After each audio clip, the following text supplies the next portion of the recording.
Hi everyone, मैं रोहन यादव आप सभी का एक बार फिर से अपने यूट्यूब चैनल पर स्वागत करता हूं।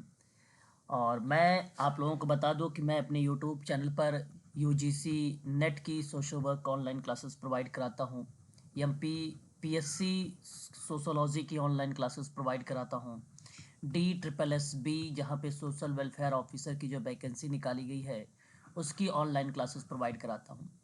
तो यूजीसी नेट जिनका एग्ज़ाम जून 2024 में होने वाला है, उनकी क्लासेस शाम को चलती है 7 to 8 PM, जिसकी फ़ीस मात्र 3,000 रुपये रखी गई है इस समय। और ये ऑफ़र के रूप में आप लोगों को प्रोवाइड कराई जा रही है मात्र 3,000 में।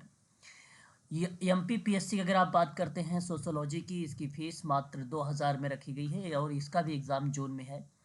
D S S B social welfare officer की 1,000 में आप लोगों को क्लासेस प्रोवाइड कराई जा रही है। इसमें सारे नोट्स भी हैं, वीडियोस वगैरह सारा चीज़ें इन्वॉल्व है।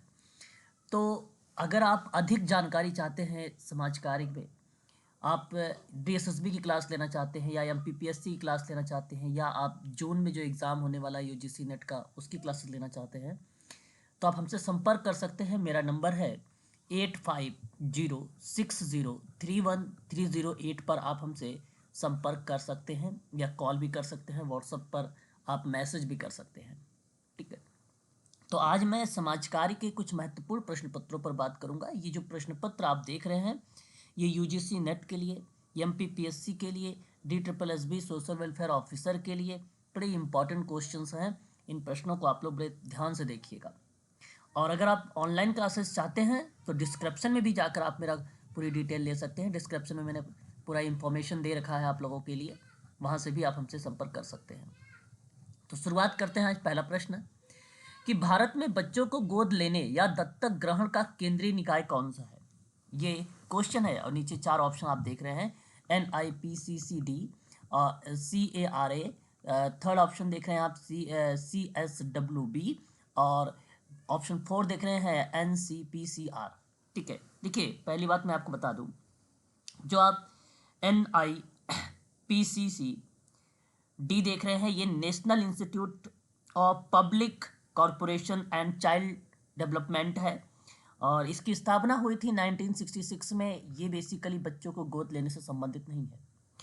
वहीं अगर हम बात करते हैं the central social welfare officer board की, जिसकी स्थापना 1953 में हुई थी दुर्गाबाई देशमुख की, ये भी दत्तक ग्रहण से संबंधित नहीं है। उसके बाद अगर हम बात करते हैं आप लोगों से, तो एक NCPCR देख रहे हैं आप, नेशनल कमीशन जो है national commission for protection of child rights है ये, जो ये भी उससे संबंधित नहीं है। इसकी स्थापना मार्च 2007 में हुई थी। ठीक है। लेकिन CARA की बात करता हूँ तो सेंट्रल एडेप्टेशन रिसोर्सेज अथॉरिटी है ये बेसिकली 1990 का है और ये रिलेट कराता है गोद लेने से संबंधित में। तो सही जवाब इस प्रश्न का ऑप्शन नंबर जो जाएगा वो बी ऑप्शन आपका करेक्ट माना जाएगा। ठीक है।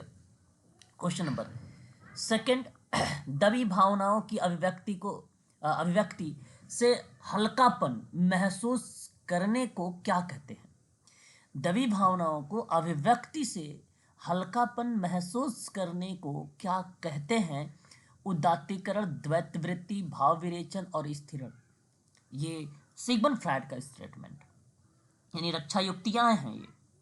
ठीक है। इस प्रश्न का सही जवाब जो होगा वो कैथोरसिस होता है। कैथोरसिस को ही भाव विरेचन कहते हैं। ऑप्शन नंबर थर्ड आपका यहाँ पे सही होगा।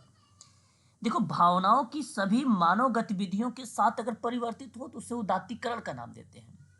द्वैत वृत्ति यानी दो परस्पर विरोधी भावनाओं के एक साथ होने की कंडीशन दर्शाए तो वह द्वैत वृत्ति होती है। ठीक है। और निश्चितकरण या अगर स्त्रीकरण की बात करें या स्त्रीकरण की बात करें तो वो कहीं ना कहीं एक प्रकार के निर्धारित चीजों को रिप्रेजेंट करता है। ठीक है। तो यहाँ पे केवल ऑप्शन नंबर थर्ड सही जाएगा। क्वेश्चन नंबर थर्ड देखिए, समाज के सदस्यों के व्यवहार का मार्गदर्शन करने वाला मानचित्र क्या होता है या क्या है। तो इसका सही ऑप्शन क्या होगा, तो आप यहाँ पे बता भी सकते हैं कि ऑप्शन जो बी है, संस्कृति, समाज के सदस्यों के व्यवहार का मार्गदर्शन करने वाला मानचित्र संस्कृति होता है, ना कि समूह, ना ही धर्म, ना ही पीयर ग्रुप। पीयर ग्रुप को समकक्ष पीयर पर्सन कह सकते हैं आप, है ना, वो जो है पीयर ग्रुप को ही रिलेट कराता है। ठीक है, तो यहाँ पे सही जवाब ऑप्शन नंबर सेकंड आपका करेक्ट माना जाएगा। ठीक है, उसके बाद कहा है क्वेश्चन नंबर 4 में कि सन्निकटता की भाषा को और क्या कहते हैं, अशाब्दिक प्रेषण से हम इसको रिप्रेजेंट करते हैं। ठीक है, क्या करते हैं, अशाब्दिक संप्रेषण से। अशाब्दिक संप्रेषण का तात्पर्य है शब्द रहित संदेशों को भेजने एवं प्राप्त करने की संप्रेषण प्रक्रिया से, यानी कम्युनिकेशन प्रक्रिया से। तो अशाब्दिक संप्रेषण मतलब कम्युनिकेशन का मतलब है कि शब्द रहित संदेशों को भेजना और प्राप्त करने की संप्रेषण प्रक्रिया से। तो सही जवाब ऑप्शन नंबर आपका चौथे का जो जाएगा वो बी सही माना जाएगा। क्वेश्चन नंबर 5 कह रहा है कि सामुदायिक भावना में क्या जो है समाविष्ट नहीं है, क्या समाविष्ट नहीं होता है। तो अस्थायित्व तो नहीं, देखो वी फीलिंग पाया जाएगा, आश्रित होने की संवेदना पाई जाएगी और भूमिका की भावना पाई जाएगी, लेकिन थर्ड नहीं पाया जाएगा, अस्थायित्व नहीं पाया जाएगा। क्वेश्चन नंबर आगे, क्वेश्चन नंबर 6 कहता है धन जुटाना तथा धन वितरण हेतु गठित निधियन एजेंसी क्या कहलाती है। क्वेश्चन नंबर 6 है, तो वो बेसिकली सामुदायिक कोष कहलाती है, कम्युनिटी चेस्ट इसको बोला जाता है। ऑप्शन नंबर बी सही हो जाएगा यहाँ पर। क्वेश्चन नंबर 7 जो है सामाजिक दूरी पैमाना किसने बनाया था, है ना, तो इसका सही जवाब जो जाएगा वो ऑप्शन नंबर आपका सी जाएगा, बोगार्ड्स ने बनाया था, है ना, ये बात ध्यान रखिएगा। देखिए क्वेश्चन नंबर 7 में अगर हम बात करते हैं लिंकट, तो 1932 में आया था, व्यवहार को मापने के लिए ये भी है, लिंकट का भी ये कॉन्सेप्ट आता है। और थॉर्नडाइक ट्रायल एंड एरर की थ्योरी है, एसआर थ्योरी भी कहा जाता है, शैक्षिक मनोविज्ञान की ये जनक माने जाते हैं थॉर्नडाइक महोदय। और उपयुक्त में से कोई यहाँ तो डी तो कोई है ही नहीं, तो ऑप्शन नंबर 3 यहाँ पर करेक्ट माना जाएगा। देखिए इन सभी प्रश्नों के जो ऑप्शन में आपके आ रहे हैं ये मैं ऑनलाइन क्लासेस में आप लोगों को जिक्र करूंगा, है ना, जैसा कि आप लोग इस समय देख भी रहे हैं डीएसएसबी का पेपर मैं सॉल्व करवा रहा हूँ शाम को 8:30 बजे, तो उसमें पूरी ब्रीफ में आप लोगों से चर्चा कर रहा हूँ आप लोगों से। पर डे क्लासेस चलती है हमारे यूट्यूब चैनल पर, बेसिकली वो प्राइवेट होती है, अनलिस्टेड होती है, जो बच्चे पेड होते हैं उन्हीं बच्चों को ये क्लासेस जो है प्रोवाइड कराई जाती है। तो एक आप लोगों के लिए भी एक गोल्डन चांस है, और कम फीस में समाज कार्य की जो क्लासेस है मैं आप लोगों को प्रोवाइड इस समय करा रहा हूँ। यूजीसी नेट की फीस मात्र 3,000 रुपये है, और एमपीपीएससी की जो फीस रखी गई है वो मात्र 2,000 रुपये रखी गई है, डीएसएसबी की 1,000 में रखी गई है। तो आप सबके लिए ये गोल्डन चांस है कि एक बार क्लासेस को लीजिए और उसके पूरे नोट्स वीडियोज़ वगैरह सब आप लोग देखें, है ना। क्वेश्चन नंबर 8 देख लीजिए, सामाजिक नीति को समाज सेवा में रूपांतरित करने की प्रक्रिया निम्नलिखित में से कौन सी है। ये मैंने आपको पढ़ा भी चुका हूँ। क्वेश्चन नंबर 8 के अकॉर्डिंग अगर आप बात करें, इसका सही जवाब जो जाना चाहिए वो ऑप्शन नंबर ए जाना चाहिए, क्योंकि समाज कल्याण प्रशासन की ये डेफिनेशन है। आयोग ने भी ऑप्शन नंबर ए का ही चुनाव किया था। ठीक है, तो ऑप्शन नंबर आपका पहला करेक्ट है, और ये आप लोगों को मैंने बताया भी है, जॉन किटना की ये डेफिनेशन आती है, मैं वहाँ पर आप लोगों को स्पष्टीकरण दूंगा। क्वेश्चन नंबर 9, कौन सा सिद्धांत है पुरस्कार और दंड पर आधारित है। देखो पुरस्कार और दंड पर आधारित की अगर हम लोग बात करते हैं तो क्रिया प्रसूत अनुकूलन एक सिद्धांत आपने पढ़ा होगा। क्रिया प्रसूत जिसको हम लोग ओसीटी कहते हैं, है ना, ऑपरेंट कंडीशनिंग थ्योरी, और ये बीएफ स्किनर की थ्योरी है, और यही थ्योरी बीएफ स्किनर महोदय ने किया था भाई, दंड और पुरस्कार पर बेस्ड। तो ऑप्शन नंबर, दंड तो बेसिकली करंट था, वो 0.005 करके कुछ परसेंट था, उसी को उसने दंड के रूप में रिप्रेजेंट किया था। रिवॉर्ड जैसे स्टिमुलस, अगर कोई चीज़ वो प्राप्त कर ले रहा है चूहा, तो वहाँ पे का उसको मिल गया पुरस्कार मिल गया, यानी रिवॉर्ड मिल गया। तो हम शिक्षण की प्रक्रिया में इसको हम यूज कर सकते हैं। ठीक है, अगर कोई बच्चा अच्छा कार्य करेगा तो उसको पुरस्कार देंगे, और कोई अगर बच्चा अच्छा कार्य नहीं करेगा तो उसको हम दंड देंगे, या असामाजिक व्यवहार करेगा तो उसको हम दंड देंगे। तो इस तरीके की चीज़ जो है क्रिया प्रसूत थ्योरी में देखने को मिला था। अधिगम का ट्रायल एंड एरर का थ्योरी अभी मैंने बताया है, थॉर्नडाइक का है। सामाजिक अधिगम का सिद्धांत में अगर हम लोग जब जिक्र करते हैं क्वेश्चन नंबर 9 के आधार पर जब मैं आप लोगों से बात करता हूँ, तो मैंने आप सभी से पहले भी इसके बारे में मैंने चर्चा कर चुका हूँ। तो वो बेंडूरा का सामाजिक अधिगम का सिद्धांत 1924 में आया था। क्लासिकल या आप संस्थापित कह लीजिए, या आप उसे शास्त्रीय अनुकूलन का सिद्धांत कह लीजिए। तो ये सिद्धांत बहुत पुराना है, सबसे पहले यही आया था 1904 में आया था, और इवान पैट्रिक पावलोव के द्वारा आया था। कुत्ते पर इन्होंने एक्सपेरिमेंट किया था। ठीक है, क्रिया प्रसूत जो आया था उसको भी आप चाहे तो वर्ष याद रख सकते हैं, डीएसएसबी में बेसिकली पूछा जाता है क्रिया प्रसूत वगैरह का वर्ष वगैरह भी, है ना। तो वो 1977 बताया जाता है ना, कई इसके वर्ष हैं, बट मतभेद है, लेकिन 1977 आप लोग लगाइएगा वहाँ पे, ठीक है। 1913 की बात करते हैं तो ट्रायल एंड एरर की थ्योरी आती है थॉर्नडाइक महोदय की। क्वेश्चन नंबर 10, बुद्धिमत्ता परीक्षण का जनक किसे माना जाता है ना। ये देखिए, बुद्धिमत्ता परीक्षण का जनक किसे माना जाता है, क्वेश्चन नंबर 10। और इस प्रश्न का सही जवाब क्या होना चाहिए, आपके सामने बीनेट भी है, गेसल महोदय भी है, विलैंड भी है, वेस्लर महोदय भी है। क्वेश्चन नंबर 10 के आधार पर अगर मैं आप लोगों से बात करूं तो अल्फ्रेड बीनेट फ्रांस के मनोवैज्ञानिक विद्वान थे और उन्हीं की बुद्धिमत्ता परीक्षण को जनक कहा जाता है, अल्फ्रेड बीनेट को। और सही जवाब ऑप्शन नंबर आपका ए चला जाएगा, ठीक है। तो ऑप्शन नंबर ए आपका करेक्ट जवाब यहां पर हो जाएगा। क्वेश्चन नंबर 11, कौन सा सिद्धांत अपराधी को अपना अपराध पुनः करने से हतोत्साहित करने के लिए उदाहरण स्वरूप दंड में विश्वास करता है और दूसरों को अपराध से दूर रखने के लिए उदाहरण स्थापित करता है। क्वेश्चन नंबर आपके सामने 11, और इस प्रश्न का सही जवाब ऑप्शन ए जाएगा, निवारणार्थ दंड का सिद्धांत जाएगा, ऑप्शन नंबर पहला करेक्ट जवाब होगा। क्वेश्चन नंबर 12, निम्नलिखित में से कौन सा संवैधानिक प्रावधान कारखाना, खदान या किसी जोखिमपूर्ण व्यवसाय से या व्यवसाय में 14 वर्ष से कम आयु के बच्चों को नियोजित करना निषेध करता है।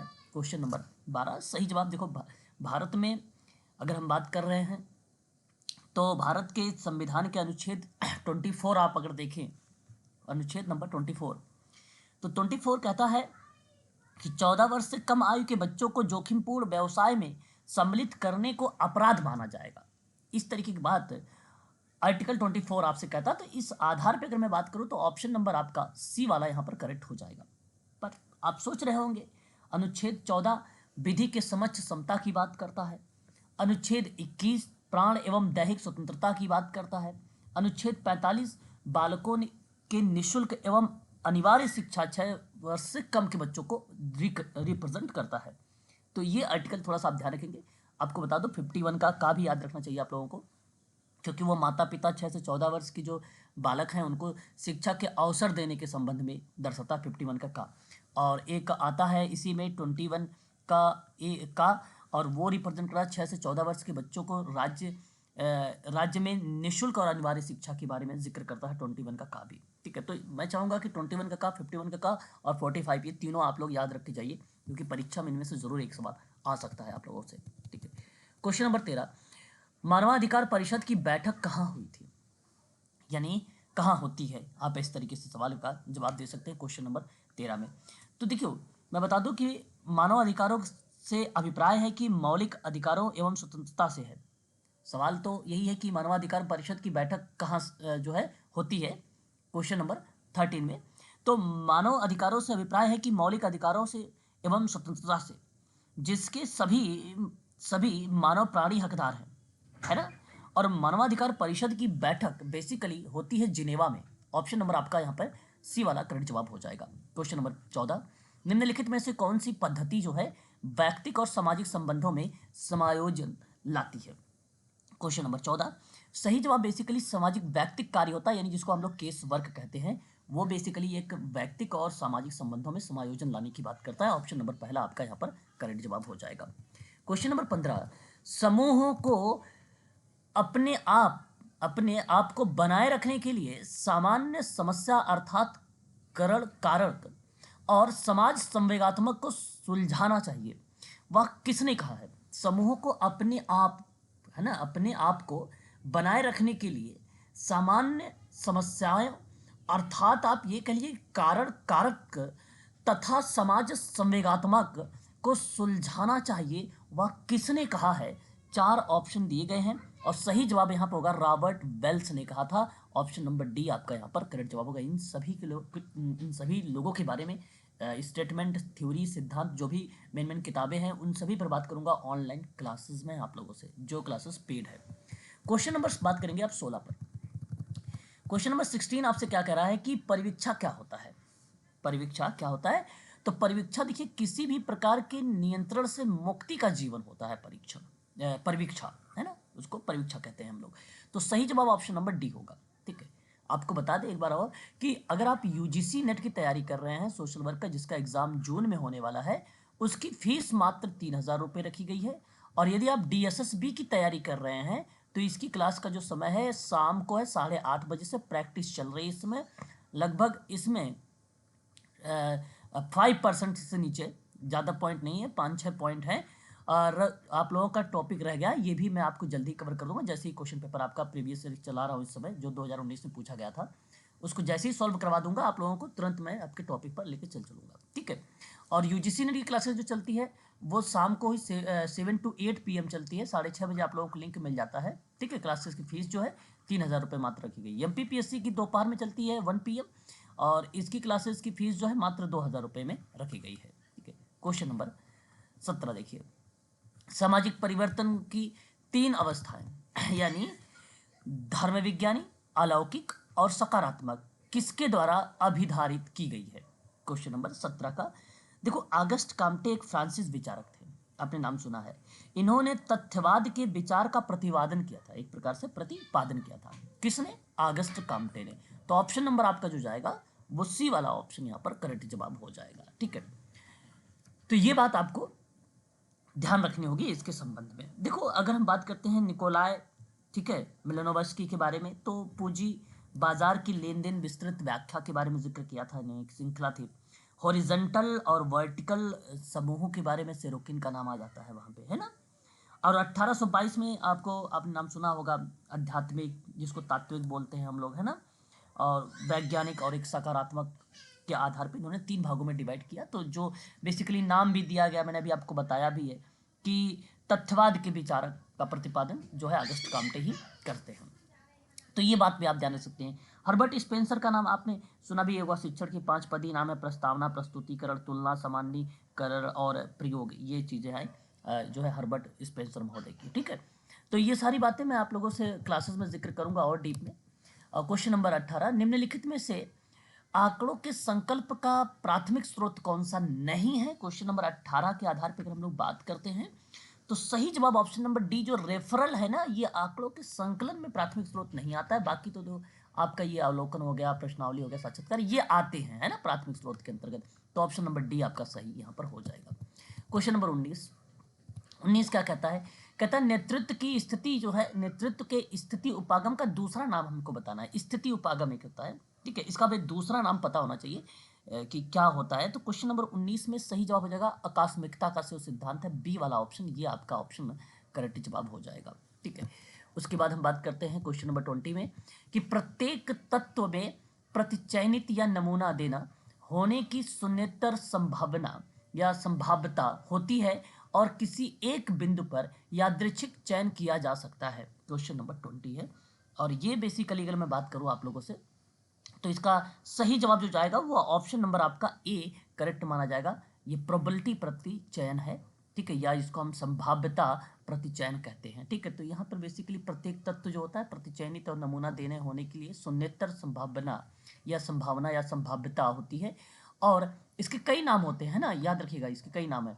और किसी एक बिंदु पर यादृच्छिक चयन किया जा सकता है, वो होता है ये जो है option number A, probability sampling, ठीक है। ऑप्शन नंबर ए आपका करेक्ट जवाब हो जाएगा, ठीक है। तो आज के लिए बस इतना ही। अधिक जानकारी अगर आपको चाहिए तो आप हमसे संपर्क कर सकते हैं। मेरा नंबर है, नोट करें आप लोग, 8506031308 पर आप हमें कॉल भी कर सकते हैं और व्हाट्सएप के माध्यम से भी संपूर्ण जानकारी प्राप्त कर सकते हैं। समाज कार्य की क्लासेस मेरे यूट्यूब चैनल पर डे चलाई जा रही है इस समय, और क्लासेस को देखें, डेली शॉर्ट नोट्स बनाएं, और जो भी कंटेंट है वो मैं आपको टेलीग्राम में प्रोवाइड करा रहा हूँ, उस कंटेंट को भी देखें। क्लास समाप्त होने के बाद एक बार ज़रूर रिकॉल करें उनका, ठीक है। बाकी इसी तरीके से और भी वीडियोज़ मैं आप लोगों के लिए अपलोड करता रहूँगा। आज के लिए बस इतना ही।